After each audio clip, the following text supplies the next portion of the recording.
Olá! Vamos mergulhar hoje num dos quebra-cabeças mais interessantes e que parecem contraditórios dentro das escrituras. Né? Sabe, uma daquelas tensões que desafiam quem lê há séculos e que forçam a gente a olhar mais de perto o que realmente significa justiça. E olha, isso aqui não é só uma curiosidade teológica não, viu? Entender essa questão é fundamental para a gente pegar a mensagem principal da fé cristã.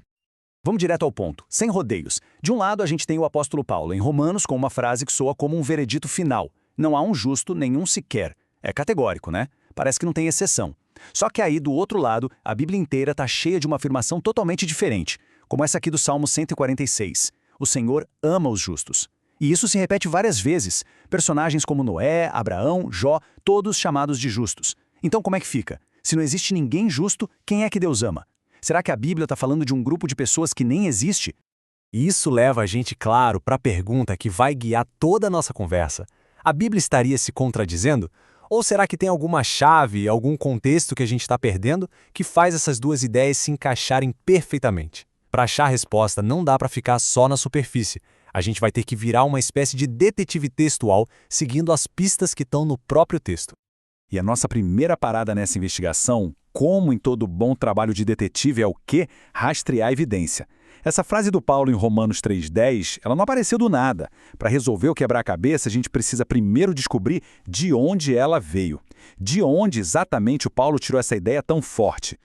É super importante entender uma coisa. O Paulo aqui não está só dando uma opinião pessoal. Ele está agindo como um advogado brilhante, construindo um argumento sólido. Ele não parte do zero. O que ele faz é criar um mosaico, sabe? Uma colagem de citações do Antigo Testamento para provar o ponto dele sobre a condição humana. Ele está basicamente dizendo para os seus leitores, olha, essa conclusão não é minha, não é novidade. Já estava tudo nas escrituras que vocês conhecem e respeitam.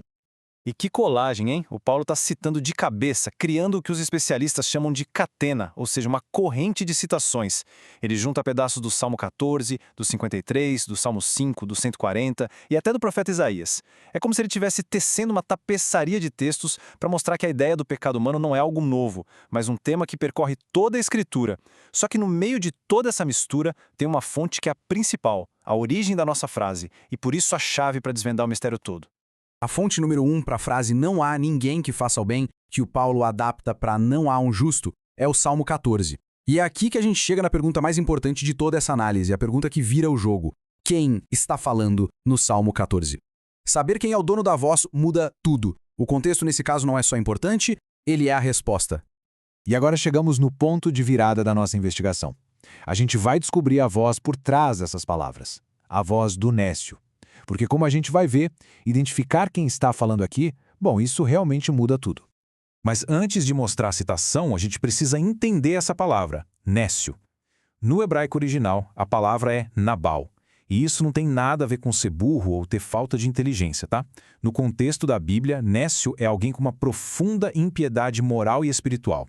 É a pessoa que vive a vida, na prática, como se Deus não existisse ou não fizesse a menor diferença. É uma categoria moral, não intelectual. E é aqui a grande revelação. O Salmo 140 começa assim: diz o nécio no seu coração, não há Deus. E logo em seguida, o salmista descreve o pensamento que vem dessa ideia. Corromperam-se, não há ninguém que faça o bem. Percebeu a sacada? A afirmação original de que ninguém faz o bem não é a voz de Deus ou do salmista falando sobre todo mundo. Não. É a conclusão do nécio. É a filosofia de quem primeiro nega a Deus para depois poder justificar o próprio comportamento errado. E esse contraste é brutal. A visão do nécio é totalmente pessimista. Não há quem faça o bem. É uma forma de ver o mundo sem um padrão divino, uma desculpa perfeita para a maldade. Mas a perspectiva de Deus que a gente encontra no resto dos Salmos é o oposto. O próprio Salmo 14, um pouquinho mais para frente, diz que Deus está presente no meio dos justos. O Salmo 1 diz que o Senhor conhece o caminho dos justos. E o Salmo 34, que os olhos do Senhor estão sobre os justos. Ou seja, a própria Bíblia e até o mesmo Salmo 14 desmente a visão do nécio. Tá, então a pergunta é, por que o Paulo, que conhecia as Escrituras como ninguém, usaria a fala de um nécio para construir um argumento teológico tão central em Romanos? A resposta está em perceber que a palavra justo está sendo usada de duas formas diferentes. Para resolver o paradoxo, a gente precisa entender essas duas definições de justiça. E aqui está a chave teológica da coisa toda. De um lado, existe a justiça inerente. O que é isso?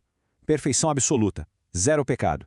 Uma retidão que a pessoa tem por natureza própria. E se a gente usar essa régua, ironicamente a conclusão do Nécio se torna verdade para nós. Tirando Cristo, nenhum ser humano é inerentemente justo. Todos nós erramos. O Paulo usa a fala do Nécio para provar exatamente isso. Por conta própria, ninguém atinge o padrão de Deus. Mas do outro lado, existe a justiça declarada. Isso não é uma condição que a gente alcança, mas um status legal que a gente recebe. É ser justificado por Deus. Não é algo que se conquista, mas um presente recebido pela fé.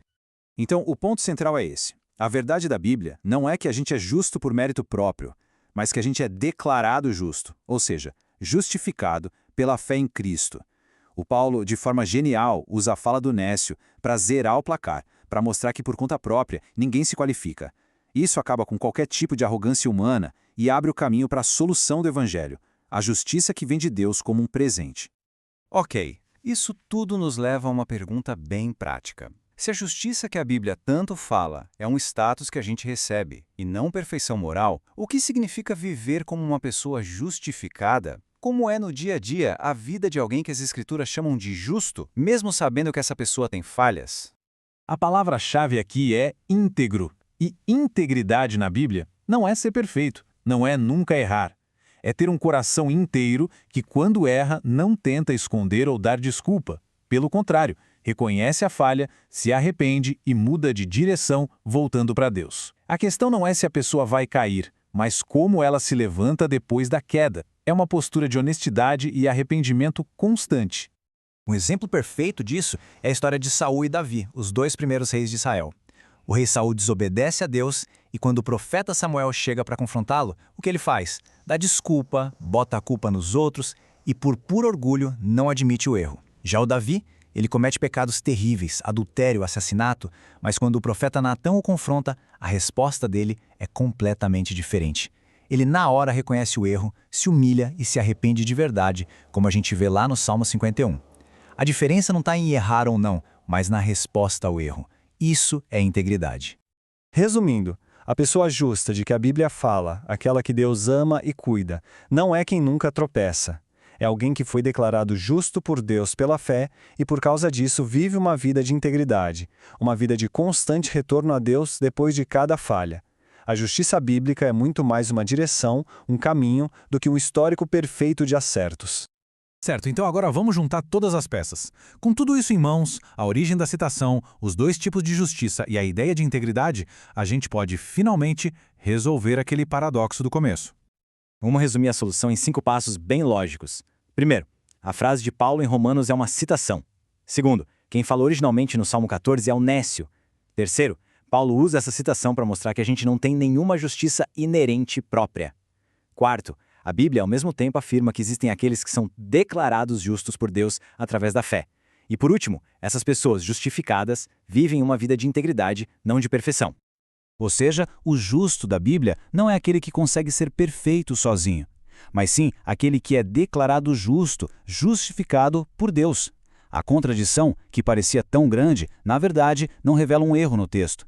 Pelo contrário, ela revela a profundidade da graça de Deus, que é o coração de toda a mensagem cristã.